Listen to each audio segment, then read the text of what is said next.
And a very beautiful community.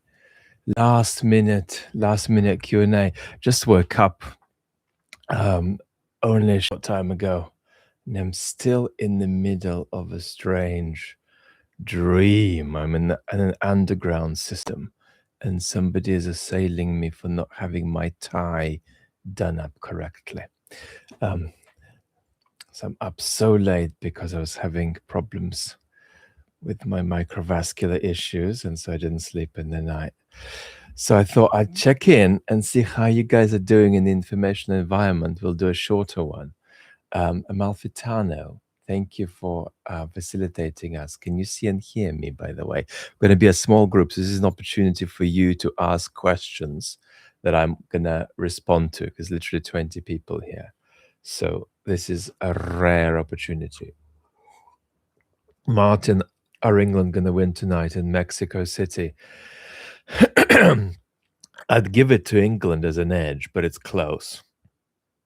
We're going to focus on the informational environment today. So questions on or relating to the informational environment, please. So,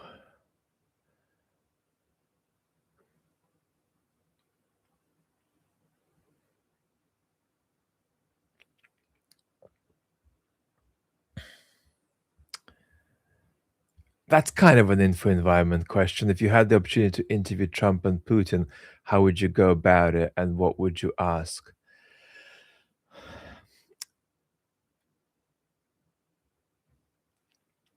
It'd be difficult because, and this is the problem that journalism faces systematically now, being fair in interviewing somebody like Trump will risk you creating a situation whereby he will either get abusive or end the interview. And for that situation, there needs to be an institutional and not just an individual readiness. So you have to feel as a journalist that your institution has your back and that you're not out there alone. So if you take a risk or if you cut off an interview, you're not going to be out on your own. With Putin, it's difficult because Putin just doesn't like giving interviews that aren't propaganda. So you would calmly ask him some questions, and the point would be to not have a fight with him, but to bring it about that he sort of eviscerates himself without you having to do the work. And then you let the audience judge. Stephen, grateful. Can I get a yes, please, on whether I am being seen and heard?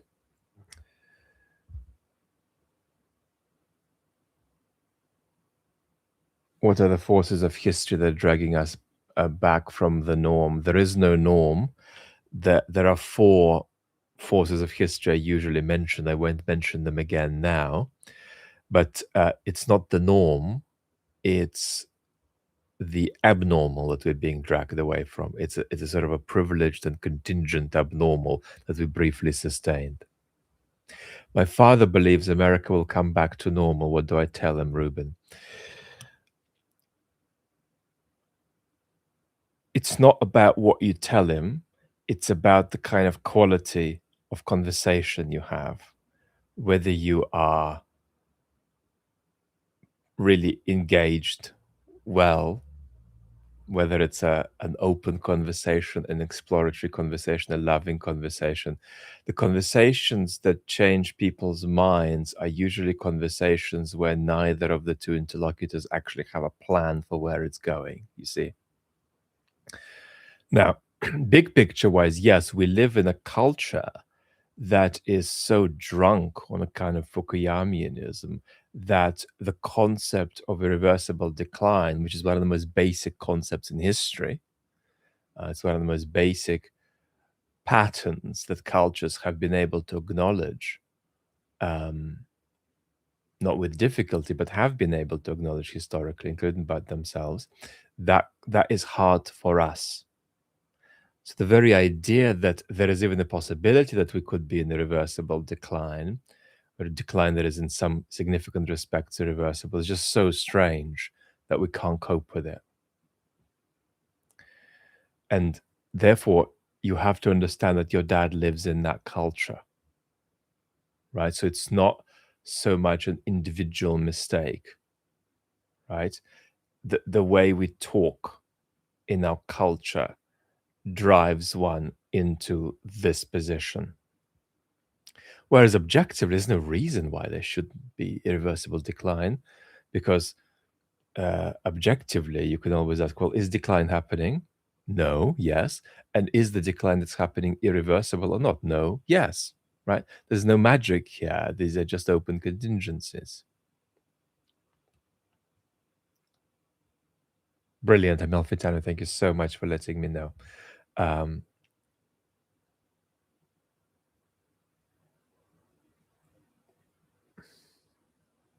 I'm also interested, Heatre UK, thank you. I'm also interested in how you guys are doing in the information environment. So I just logged on to see, hey, have you got any thoughts and feelings about how you are, what you're struggling with, what's working well for you, what are you freaking out about, or angry about, or fearful of in the information environment?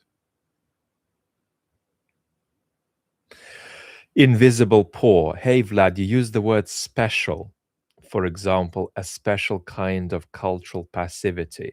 What do you mean when you're using that word? So sometimes I use that word because I am ill and I can't think of specifically what I want to say. So I kind of say that the specificity of the thing I'm saying is just going to be left as an empty box. But even when I'm sick, I have pre-prepared tools. And so even when I use it when I'm sick, I still have a little bit of an intention for that word. And the intention is that there is a particular sense in which we're saying something. We've got to pay attention to that. The intention is to convey that. So the idea when I use the word special is to slow people down and stop them from just putting in the box that I'm putting up the thing that our culture conventionally puts in that box. So a special kind of passivity when I say that, and that's going to be the next main channel video. I have no idea whether it'll be the next couple of days or in a week and a half. I've actually recorded it, but it needs my health to give it an edit. What I mean by that is, what I intend by it is that you say, "Oh, he means some kind of special passivity. So maybe I shouldn't assume that I know what kind of passivity he's talking about, and maybe I shouldn't assume that the way I think of passivity is the right way of thinking about passivity." So you see, it's a gentle, slightly, you know, delicate nudge, not in any particular direction, but just a little shake up that leaves you more open to slowing down and questioning. Um,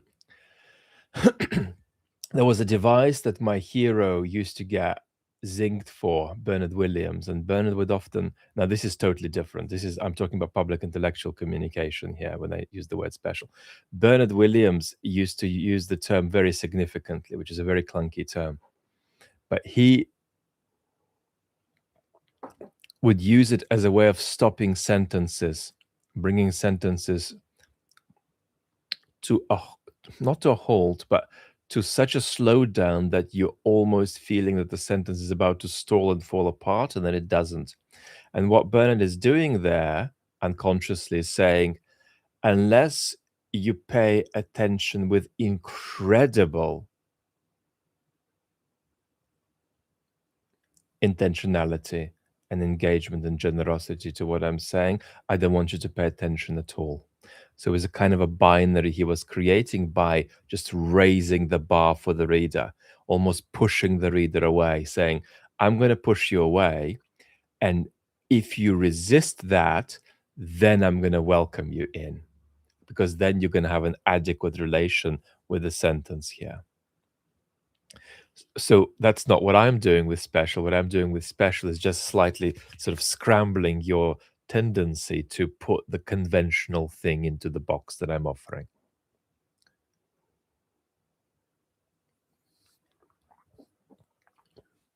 How can the Dem party change the paradigm in the US midterms given conservatives use so much propaganda? Well, if you're talking about information environment, you can learn quite a lot from Mamdani at the moment. And one of the things about somebody who is really good is that you can actually watch them and see what they are not doing that they could do. And you could be inspired into seeing something that Mandani could do but isn't doing by just how good he is at communication when they're talking about his policies.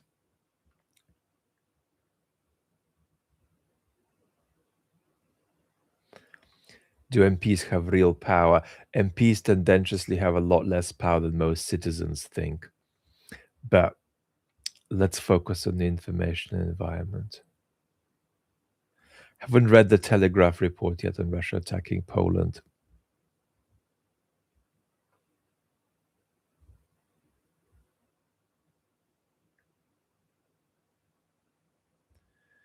Doug, I admit I've been ignoring the news lately. All I follow is the war in Ukraine. I feel out of touch and I'm actually less stressed than usual.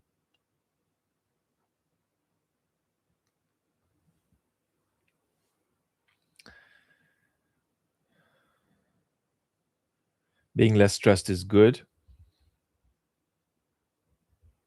It's very important that you have a realistic sense of what you're able to put into yourself. Because a lot of people have an idea of what they think they should be able to put into themselves, and then they sort of do that. Whereas in fact, this is very individual.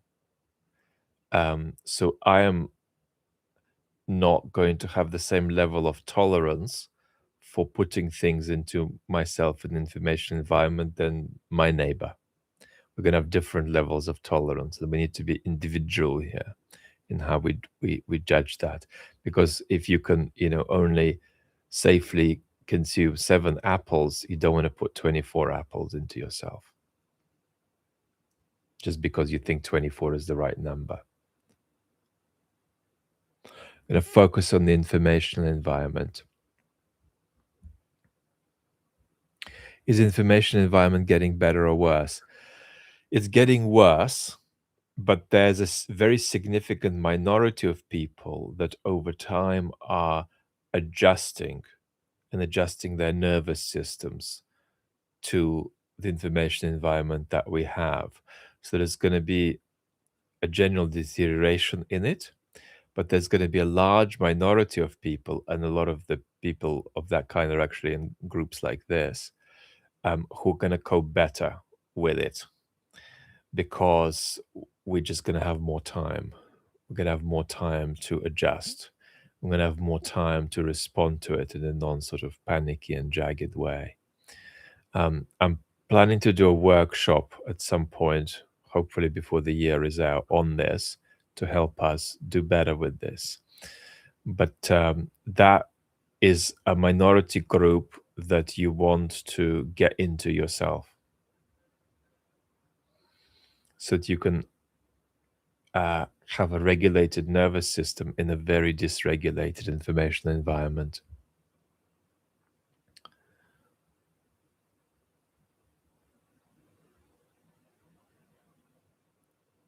Hey, Vlad, a lot of academics seem to think that our current crisis is just a phase and that our institutions are under no real threat. Why do so many people fail to see the severity of the decline? It's back to what we were saying before, that it's very hard for us as a culture that believes in historical teleology to deal with the fact that It's simply a matter of contingency whether there is decline or not, and whether it's irreversible or not.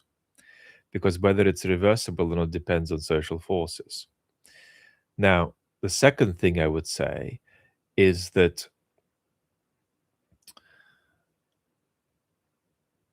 a lot of people think about the world as though you can explain it by individual psychological explanations, just aggregated and generalized up to a big number of people. And so the whole world has just got psychological explanation as the thing to explain it. And that's not okay, because there's a lot that sociology explains. And people who do that, who omit social explanation, who omit sociology, are inadvertently ending up in a situation where they can't grasp the very things you need to grasp to judge whether something is irreversible or not.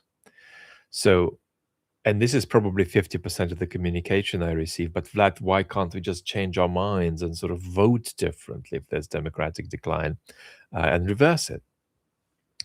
So there is nobody in our culture who is immune from it, from this kind of illusion. And it's hard for us to think about this well, because our language pushes us to imagine that it's up for grabs, to imagine that if only we try harder, we can get there. So we struggle with the idea that social forces can bring it about, that a particular political aspiration is like flying from London to New York with insufficient fuel. That if you don't have the sufficient fuel, you just can't do it. There is no sense of the pilot waking up and saying, I'm going to do some incantations about how, yes, we can, yes, we can, yes, we can. And I've just paid $1 million to Tony Robbins. He's flying over and he is going to do a state change in me this morning. And we're going to go, yes, we can, about the flight. No, Tony Robbins is not going to be able to change how much fuel you have. So we have a real difficulty understanding that. The other thing I would say, particularly with people as sophisticated as Steve Kotkin, who you mentioned, is that a lot of them are speaking aspirationally. A lot of them are understanding that there is a problem, but they're speaking aspirationally because their thinking is, well, this is 25% in our control and 75%, let's say, inevitable. Can't we get it to 28% in our control if we speak in the right way? So a lot of people are doing that. I do that some of the time, right? Because what happens when you tell people that there is a reversible decline is that they think, well, there's nothing you can do and it's hopeless. Well, it's never hopeless. There's a lot you can do, right? Irreversible decline is just an historical tendency, and certain countries can buck it to lesser or greater degrees. So, of course, there's so much you can do.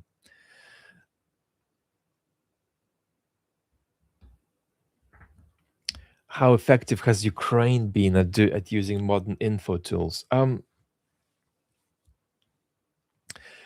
It's a mix. I think very effective in many dimensions.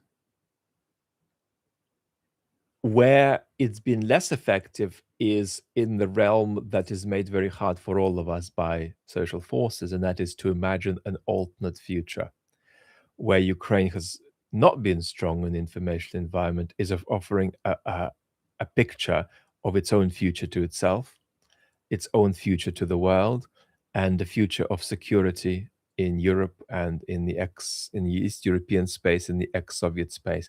But that's not in a special way to do with anything that's Ukraine's fault. It's to do with something that is a fault for all of us.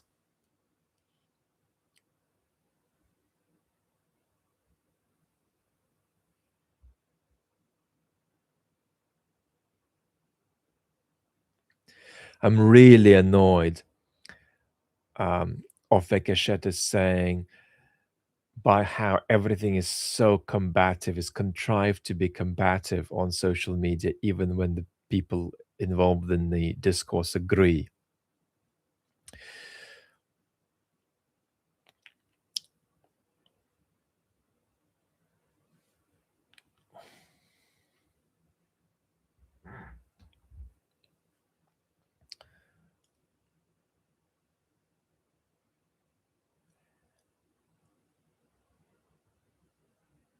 This is caused by algorithms, but algorithms are not freestanding.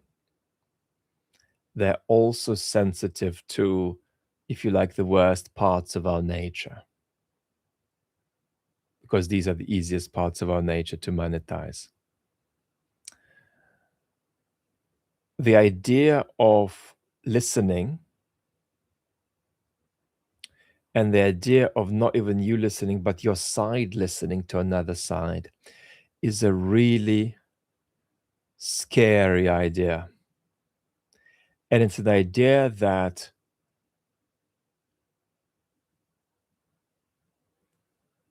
the immature parts of ourselves would like to get rid of.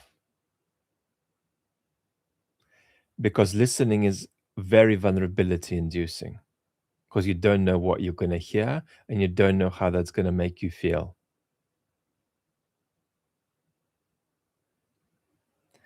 And it could be that you start hearing something you can't bear with, so you're going to have to shut it out, and you're scared of having to shut it out.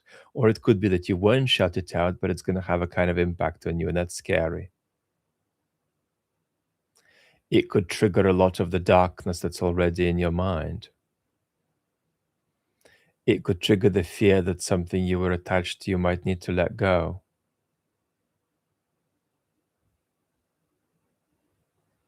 It's unsafe ground. Listening is unsafe ground.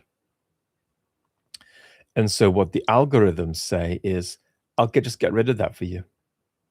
That's completely inhuman, right? But the algorithms just say, I'll just get rid of that bit for you. And that way I'll earn more money from you.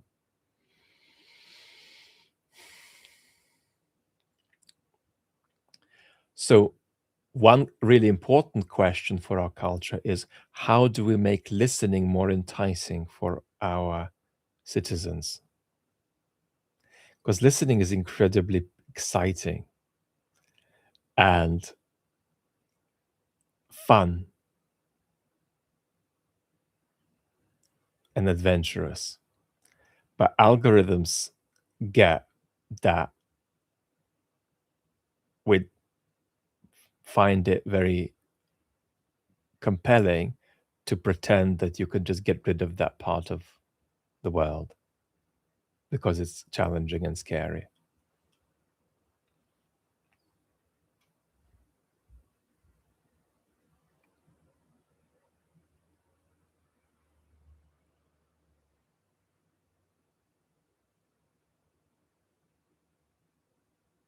You're Zelensky's special advisor on public communications. What do you advise him today and 5 years from now?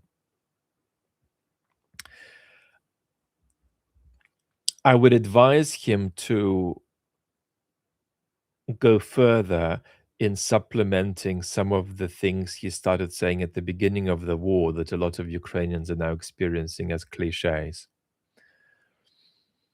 So it's a new language of Ukrainian belonging and Ukrainian resilience.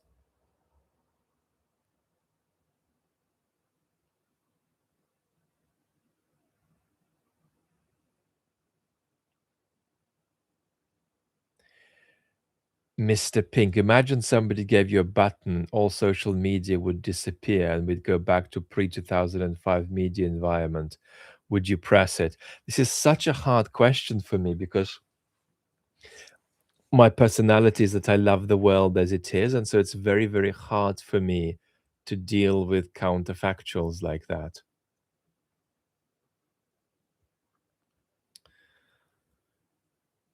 If you forced me into an answer, I'd be tempted to bargain with you and say, can I get the internet of maybe 2010?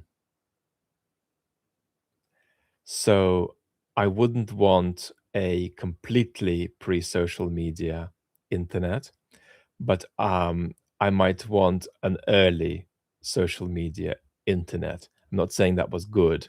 I'm saying that relative to the options. Um,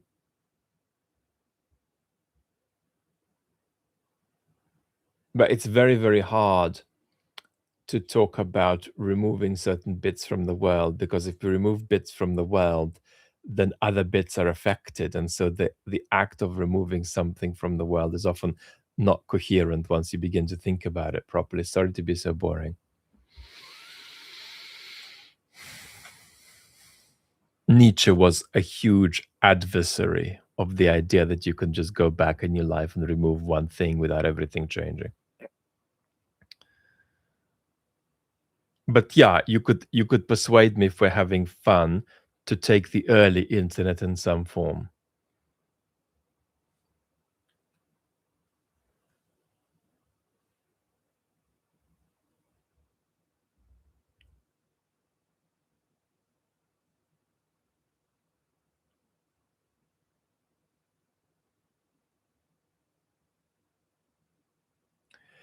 Did you see Mark Galeotti's skirmish about Masha and the Bear cartoon?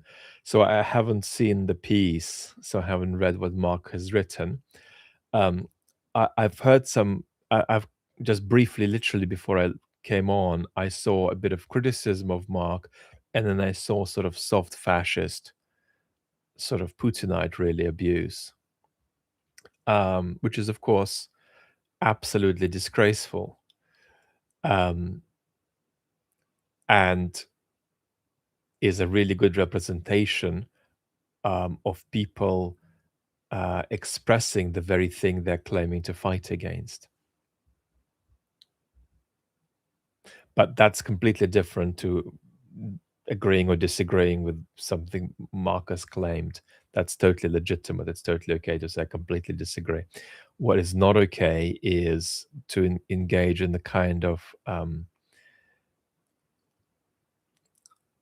soft fascicized abuse, whereby you basically say that somebody's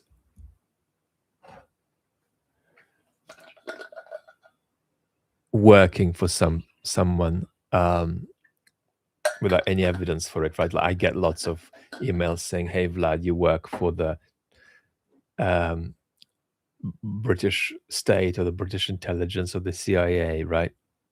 Now, of course, when claims are so ludicrous, then they're not even offensive.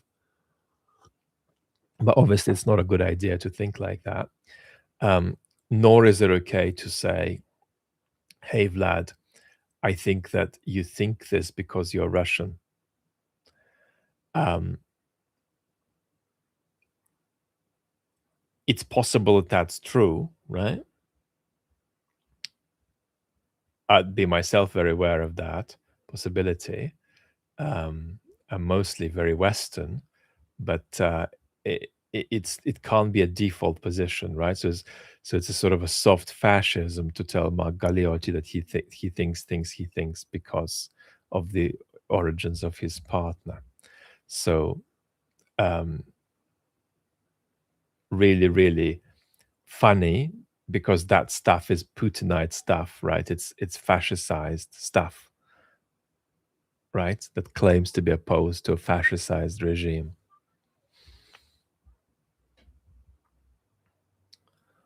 An informational space that seems to inevitably mitigate toward overwhelming, Brian is asking, demotivating whole sections of the electorate.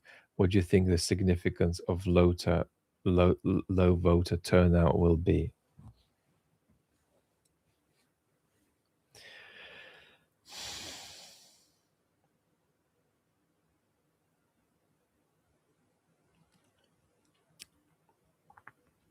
Well, that's not perhaps quite a question about the information environment. I think low turnout is a problem, and I think not everywhere, but tendentiously, we've got to take seriously the options of reforming our electoral system.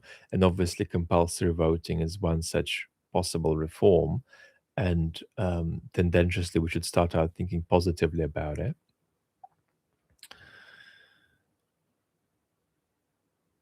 What I would say about the internet, Brian, is that it often depoliticizes people through engagement. We've just seen a good example of it, right?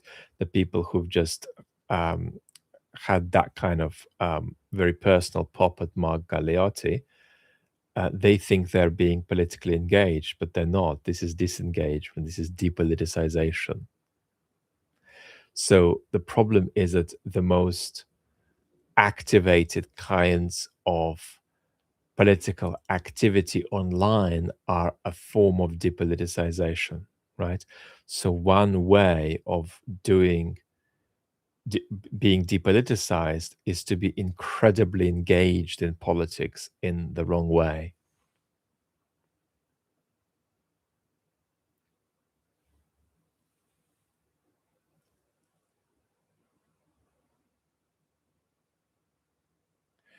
David, information environment has continued to be centered around telling me how I'm supposed to feel instead of leaving it up to me how I feel. So I gravitate to channels like this where I feel this is absent.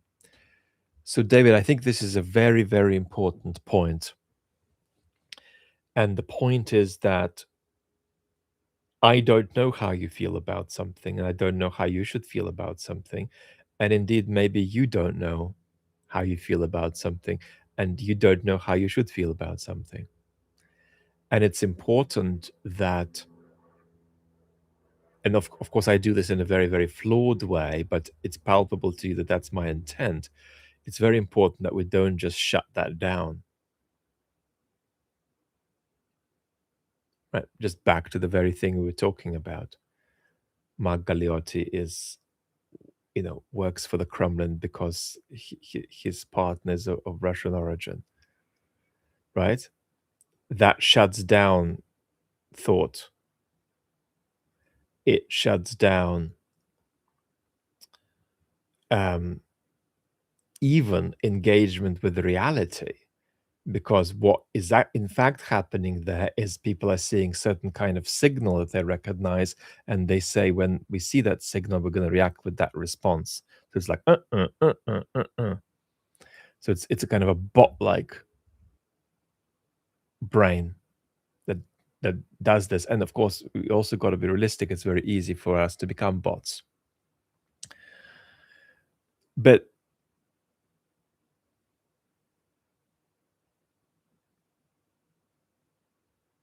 it's very important that there are, even on a channels like mine, where I do a lot of what I don't, but some people would call teaching, and I don't feel that what I'm doing is teaching. That there are healthy and unhealthy ways of doing teaching. The way I try to do it is to say sometimes, hey, I think that there's a lot of illusion and delusion about. I think you are implicated in it, and I'm going to shake you up. But I don't know what me shaking you up is going to lead to. I can't control that, and I don't want to control that. But maybe you'll get something out of being shaken up. Also, I often say, hey, look, this is something that I think is very important for us to understand. And it's very special, and it's very precious. And it might be an idea, it might be a feature of our culture.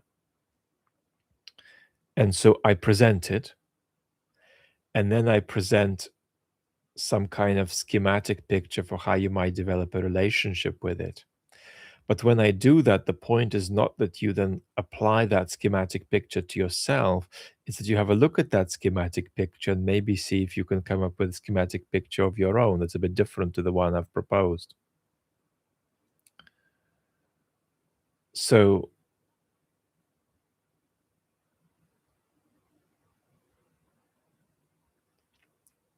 the problem with all of this is that algorithms push us against having that kind of relationship. Algorithms push us toward a situation where I figure out what you already very strongly and almost thoughtlessly strongly hold. And then the idea is I just give that to you. And then you go, yay.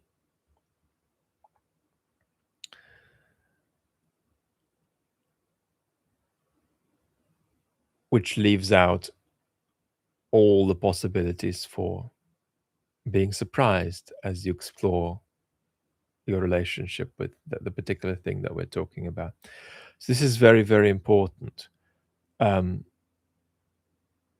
I recommend you to gravitate toward people in the culture who give you that space. Now, one of the funny things about this is that often that means people push you away and say, no, you go work it out for yourself.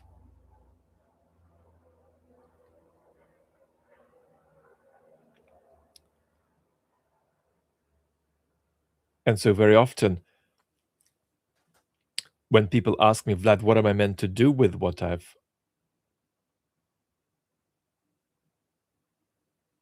said? My answer is, you're meant to get better at knowing what to do with it. And I don't know what that means for you independently of you working it out. Right? And you felt that with me, actually. A lot of you have got better at getting something out of what I say. That is very much your way of doing it.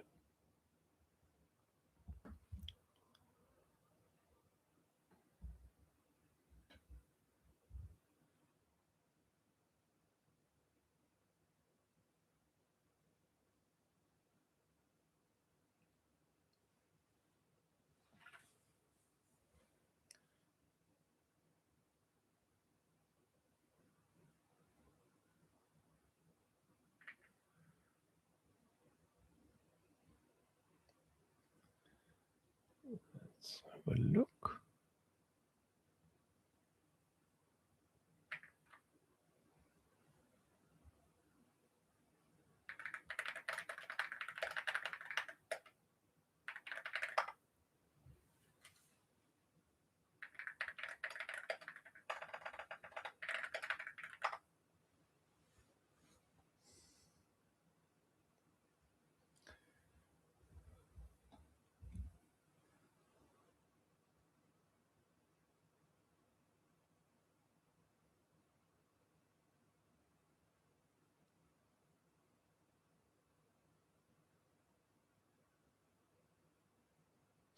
Do you think that there can be anything done to regulate social media to make it less destructive and dangerous? Yes, the trouble is that this is partly predicated on, like the AI conversation is, on international cooperation. And here we run into a problem. But ideally, there should be democratic oversight over how algorithms work. Now, it's hard to flesh that out in practice, but it's not okay for the shape of algorithms to be determined by potato chip companies in accordance with what will sell them more potato chips. But it's a very, very, very, very difficult problem in practice, which is why there is a kind of a strangeness to, for instance, the debate about the social media ban in the UK and for the under 16s, about which I'll say something another time. And that's that a lot of people are saying, no, you don't ban it, you actually make the environment there better by regulating it. And then others come along and say, well, whatever you think of the ban, which on balance is a mistake in my view, I did a poll, I think 70% of you who are UK based would be in favor of it, but you haven't thought it through as well as you should have done, in my view. Partly also because it's something that's easier to justify in stable historical times. But when the next people in power are going to be irresponsible, anti-democratic people, it's not necessarily a good idea to implement policies like these. Now, what people say is, yes, it's all very well how you want to regulate the information environment, but on social media, but how are you actually going to make that work in practice? And is it even realistic? And if it's not realistic, what's the point of saying that we should do it? Um, so that's how the debate goes in circles. It's very important that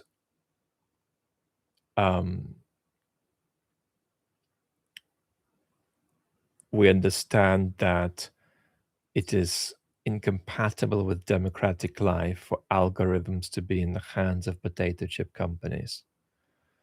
But what we do about it in practice is a problem of political cooperation that is damn difficult to solve.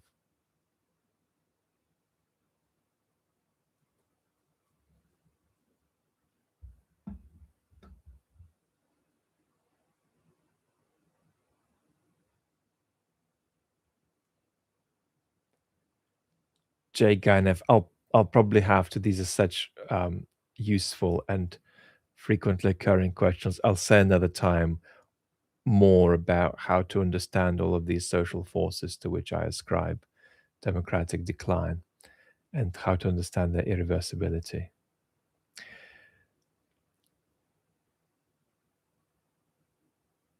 Glow says people often say of political opponents, supporters, they're idiots and they're being manipulated, not trying to wonder where their support came from. How can one be persuaded away from such an attitude?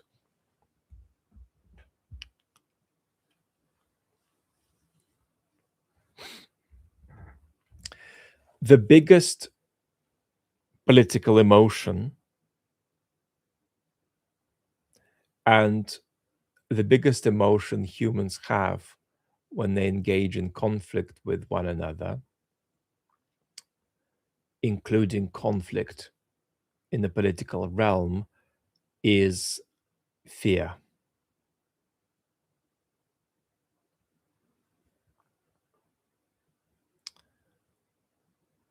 Like you, but in a different way, Trump voters are very, very, very, very, very frightened.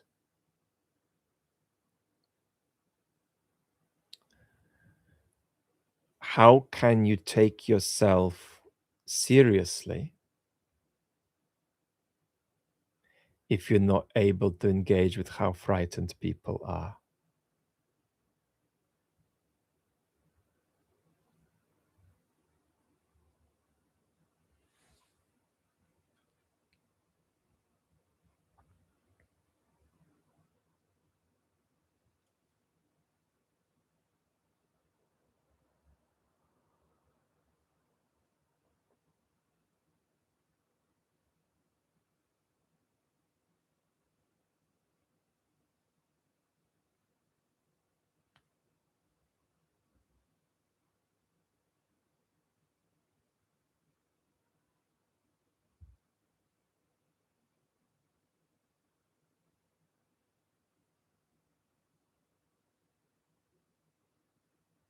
Windcraft TV, first time chatter. Good to see you. Welcome.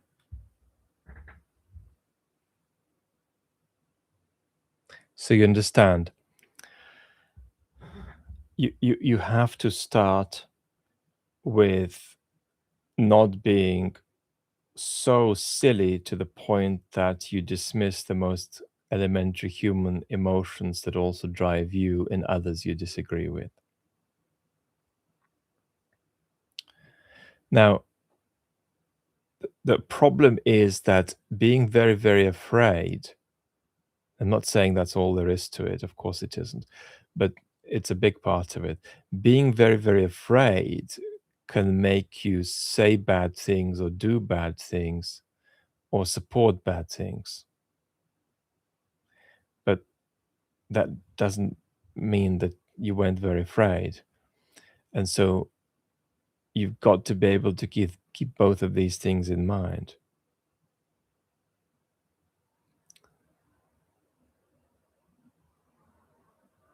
what tends to happen is that people who are perceived to align with bad things politically are just sort of psychologically evacuated in the way they're spoken about. And that's the sort of effect that Hillary's remark, about which we talked more recently because she's been asked to come back to it, Hillary Clinton's remark about the deplorables in the 2016 election campaign. That's a remark that has that sort of effect.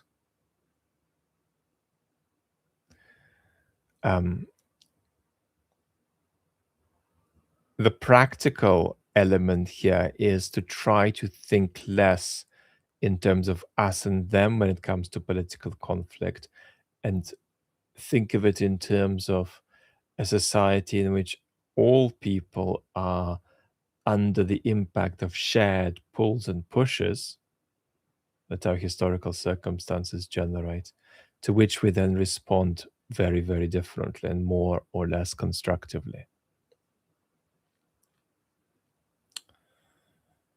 So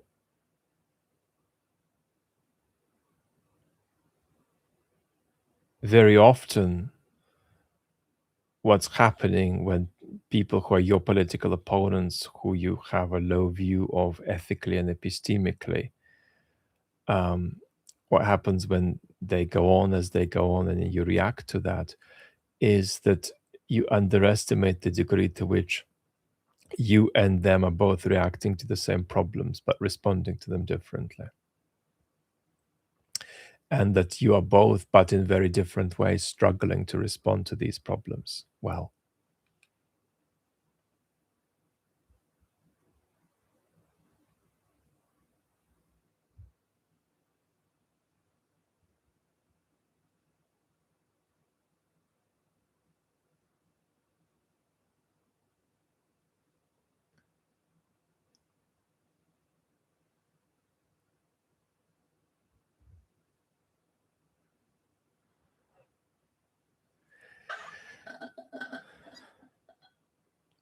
I feel that your analysis of democratic decline leaves out the increasing control of media by billionaires that coincided with the last 30 years.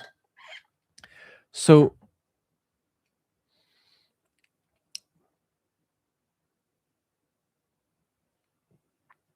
I think that almost takes us back a little bit to what we said earlier about how we respond to what's in front of us.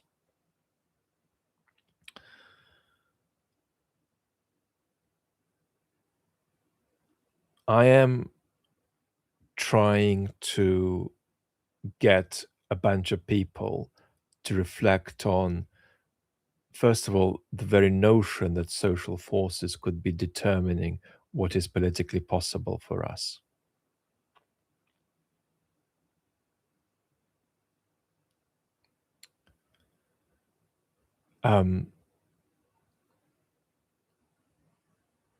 Then I try to fill that out to some extent.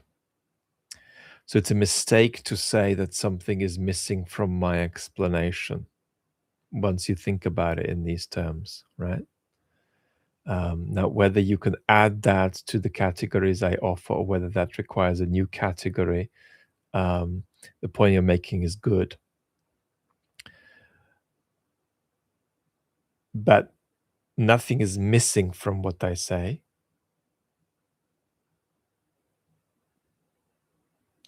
Because I'm trying to get people to think about something.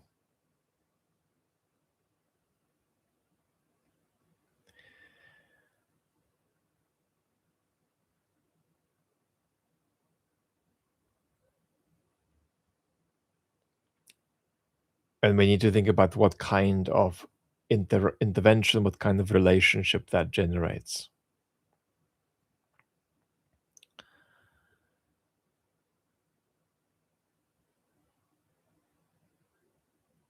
So the point you've made is right, but it's not a criticism, because it would only be a criticism if what I was doing here is giving some kind of comprehensive analysis and asking you to comprehend it.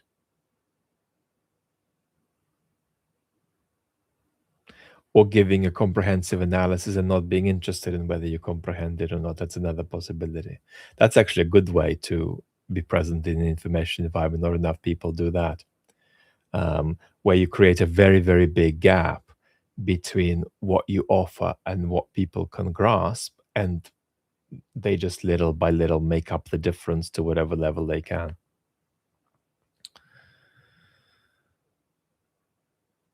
So I think it's a good point. But obviously, you're not hurting my feelings. So why am I zinging you a little bit? I'm zinging you because we're talking about the information environment.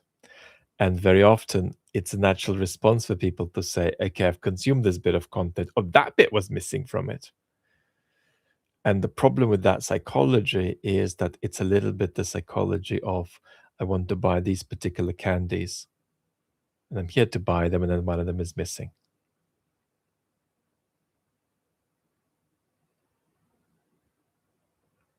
Right? Because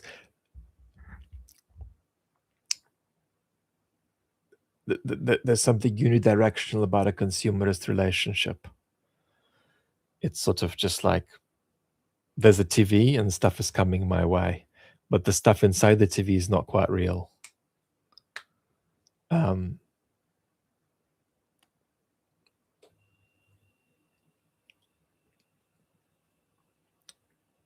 But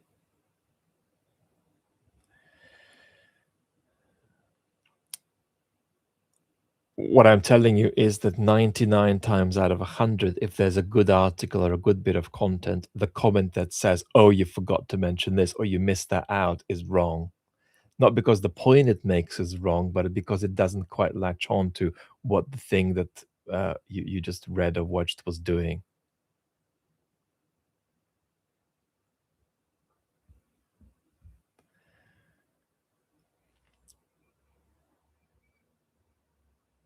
You're beginning to see where I'm coming from? And it happens, ubiquitously.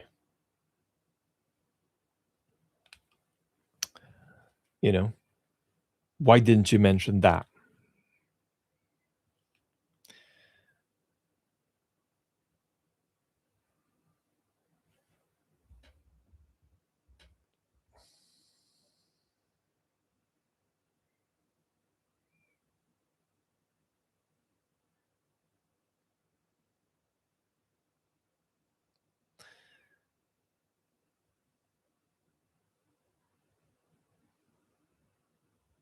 Not magenta. What is your definition of a malicious actor?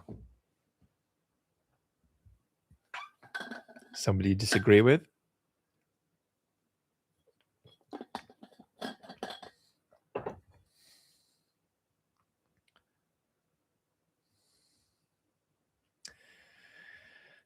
Windcraft TV. I'm a climate activist since 2019 and I don't know how to continue. We're a small group without power and I don't know what political actions to take. I do listen to your videos for a long time.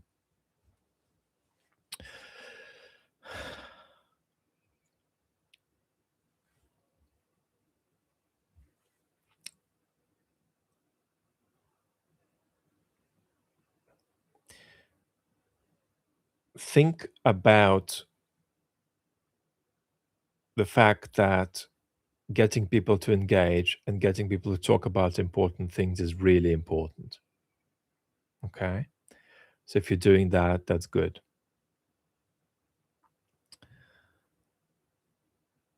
Think about a mode of climate advocacy that fits your personality, right? I wrote a little piece about it with Rupert Reed recently, where we mentioned that we wanted a bigger informational environment with more alarmist and more calmist climate messaging.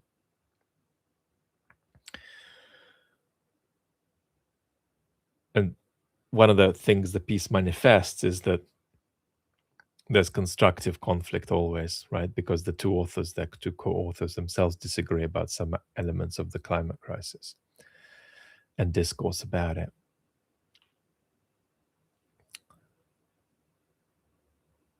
Self-protect,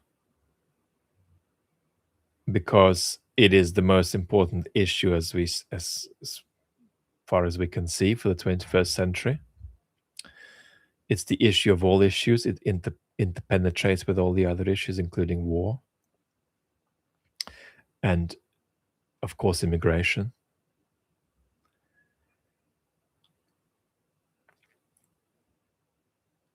So you've got to protect yourself, not push yourself beyond what you can sustain, but you also got to be not sort of victimized by self-indulgence of various kinds. In the climate movement, there's a lot of autism, which is roughly great because autistic people can more easily say, okay, A leads to B. So we just got to see that. Let's make that connection clear. It's there for all of us to see. So boom.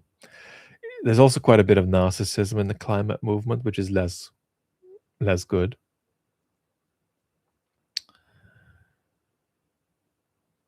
What I would say about climate activism now and why it's important is that, and I'm sensing this even in this community, more people are more anxious than ever about the climate crisis, but we're talking about it a bit less than we used to even 5 years ago.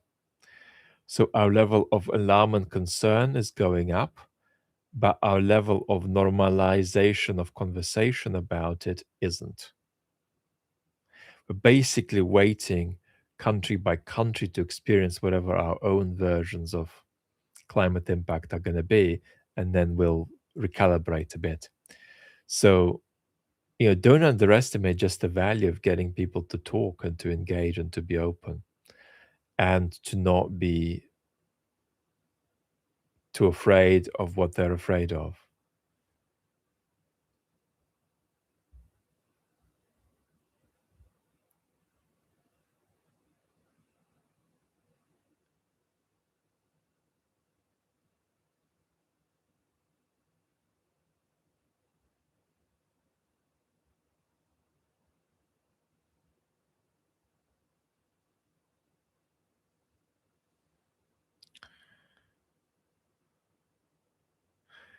Martin, what do you think of perceiving conspiracy theories and populism as modern myths? Do you consider it accurate and useful? Well,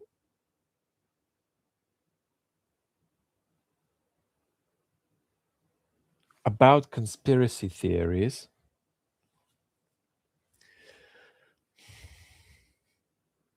I would say that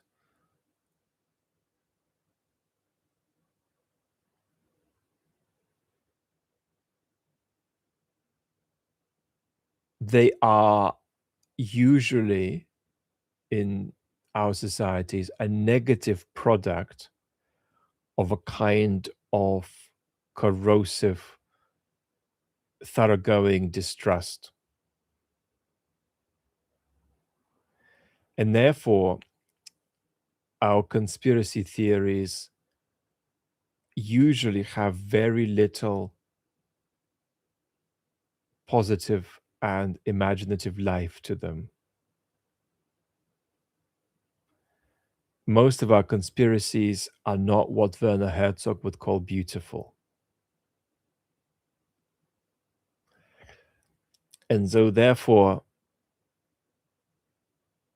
I'm not sure they can have much of a function of that kind because they're usually just the byproducts of people getting into a very corrosive relationship with the fear of being duped and deceived. In terms of populism and myth, I don't quite know what that means. except perhaps the fascistized sense of it, that we have the myth that certain leaders come and save us. That's there, sure. So I'm more open to thinking of it in that kind of direction. There's quite a bit of myth to fascism, sure, because you're really dealing with political categories there that have to be broken down, because the politics that matters is the politics that's beyond analysis. I'm not sure what to say about the US report that Russia will attack Poland in this context, because we're talking about the information environment. What I will say is that the idea of hybrid escalation by Russia against the West is an idea that will develop more in the information environment, because Putin is going to have to consider that field of action um, as something he can exploit when he doesn't have many other levers to pull. Hi, Vlad. During COVID, was the response to COVID denialism, skepticism from technocratic centrists counterproductive for democratic trust? Yes. In particular, what was counterproductive was that social actions, right? Um, social actions, political actions, were dressed up as though science determined them. The science says we should do another lockdown. And of course, politics and policy can say that we should or we shouldn't, but science never can. So we degraded trust terribly by trying to offer what was a set of political positions as science, which was a terrible scientific failure that damaged trust in science and trust in politics. And there also, this is the most important point to make. The second most important point is that there was also not enough I don't know. We don't know. And over and above that, what there was a tendency to do wrongly is to call things that are 80% false 100% false. You just can't do that. That is really sick. It's really toxic politics to do that. And of course, the other element of this is the complete social disappearance of long COVID, even though the number of people who have it is comically high.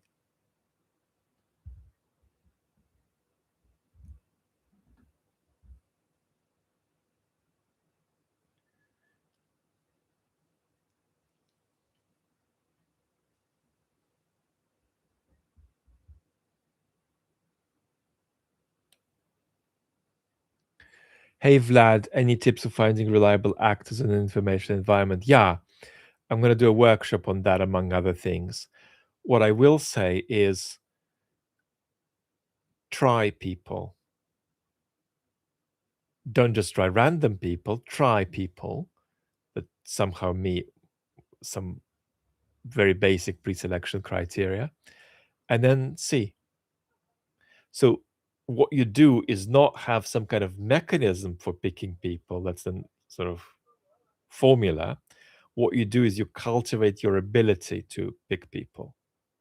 And you also have to be realistic about your strengths and weaknesses. So if you have high emotional intelligence, you'll which is rare, right? You'll be able to say within 4 minutes, oh, that person is a narcissist.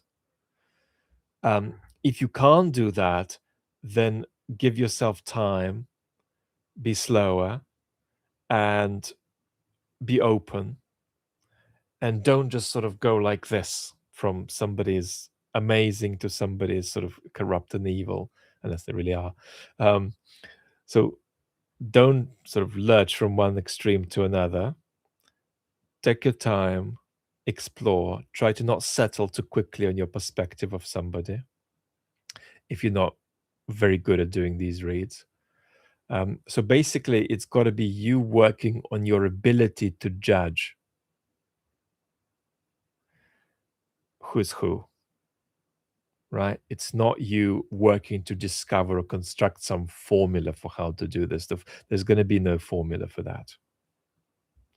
Also understand that I generally recommend you not to do it by cause, right? Most people who are most vocal in favor of the very best causes are not necessarily going to be ethically sound, right? Don't make the mistake of thinking that grifting is stuff that happens for bad causes.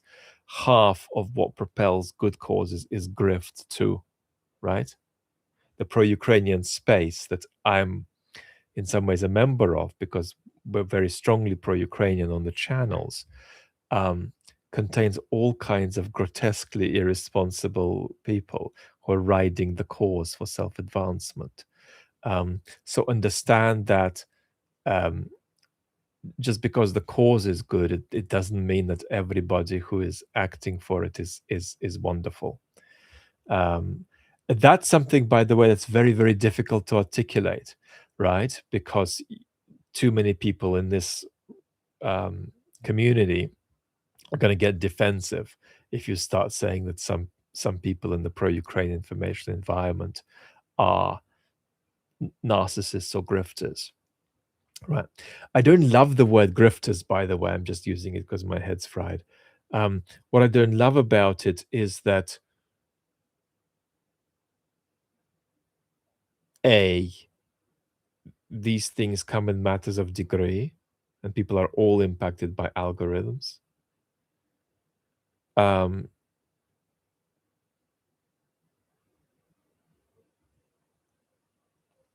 Also, it's possible to be badly motivated but make a positive difference sometimes.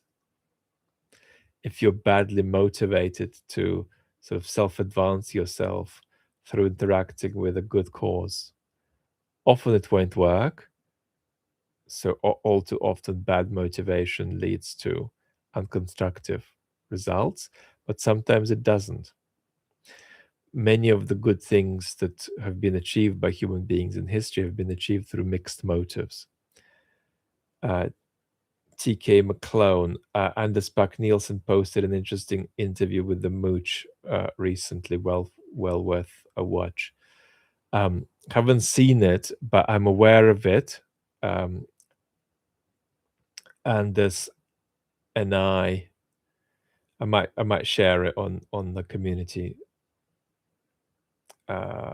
board. Anders and I are planning to do probably 2 chats, hopefully this year. One on his channels, one on mine. We just have to work out a time and topics. One of the things I want to chat with Anders about is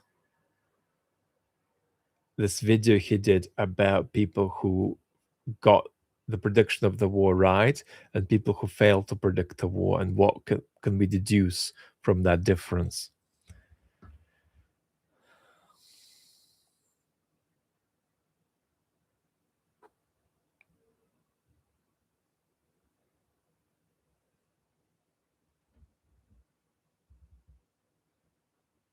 So this is an unusual opinion in our community. Ewan of Rowan saying, so tired of Putin, Russia is ending vids. So I've got a question for you. Is that why you stopped watching a lot of the pro-Ukraine internet, because you found there was too much Russia's collapsing stuff? The trouble people who are activists in this environment have, is that the algorithm just massively rewards that content. Especially if you bombard it repeatedly, right? And you know which channels I'm talking about, ones where Russia's collapsing every second day. It's extremely algorithmically and obviously monetarily rewarding as well. But what these folks would say is that's the best way of bringing attention to Ukraine. What I say is, if you're going to do activism like that, then it's really cool if you are transparent that that's activism. And then if that's what you're doing, then terrific. And there are actually some people I really, really like in the pro-Ukraine activism space who are really transparently doing activism, and I think it's brilliant. And also, not just brilliant, but brilliant, not just brilliant for Ukraine, but also brilliant for the information environment. Because in the information environment, we do need a lot of actors who are doing things in a sort of this is what it says on the tin, and what's in the tin is that, right? Paul Powley is saying Jake Broe. Yeah, for me, Jake is a really great example of excellent uh, cleanliness in this sense, right? Because what Jake is doing, he's saying, I'm an American patriot, and this is the position I'm taking, and what I'm doing is activism. What I'm doing is propaganda in the good sense, propaganda for a good cause. So for me, Jake's not only helped Ukraine a lot by generating a lot of support, material support also. He's also quite clean in the information environment because it's very much what it says on the tin, and that's what we need to aspire for. What I like less is activism that says it's analysis.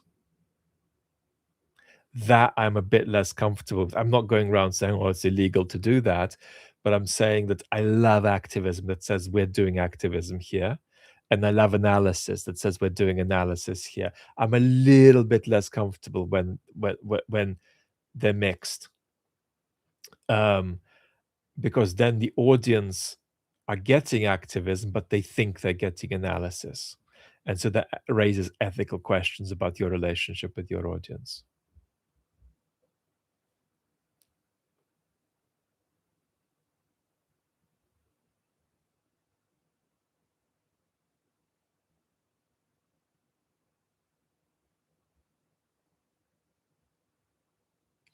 The problem with getting tired also of Putin Russia is ending vids is that sometime it will happen. And there will be moments when things are going more badly. Right now is a moment when things are going more badly for Russia. But of course, I understand what you mean. Also, people are really bad at telling apart generally what's analysis and what's activism. Most people here are a bit better, but most of us are really bad at telling the two apart. And so that also creates a kind of problem. But I'm a big fan of this is what you get on the tin kind of content.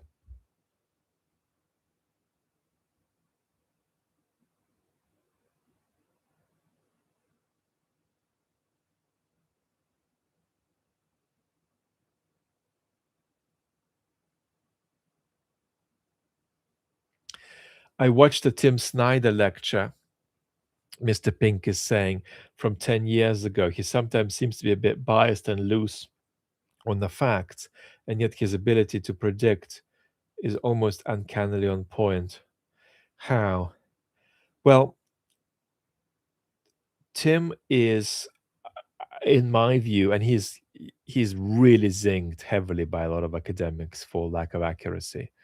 But Tim is a wonderful public intellectual and a very, very important voice. So he's got into trouble with a lot of regional experts for various things he's said, including his claim that there was a kind of a genocidal component to the conscription in Russia because they went for the ethnic minorities, for, which isn't very supported. Also, Tim is very, very speculative, and he's very, very conscious of the audience he's speaking to and what impact he wants to have on them. So um, I'm not oblivious to the criticism of Tim by a lot of academics, But I do think that Tim's best work as a public intellectual is really exceptional. It's really exceptional. Like, he really does help ground a lot of people. And that's why when a lot of people on Twitter, some academics on Twitter go around saying, well, we just wish Tim wasn't that popular, I say, yes, you have these criticisms, and maybe you have a criticism about various hats being swapped too quickly, and maybe you have some criticisms about some of what Tim says sounding a bit like activism or a bit like a kind of moralization. I still think that he does some really incredible, sophisticated, and powerful and transformational work as a public intellectual. So that's my answer to these academics. In other words, you can't just ignore that.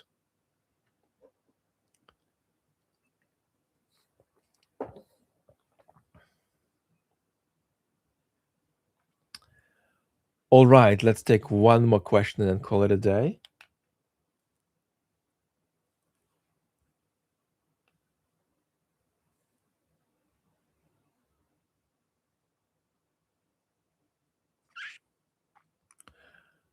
Is vibe more effective than fact for intellectuals outside of academia? It certainly seems that way.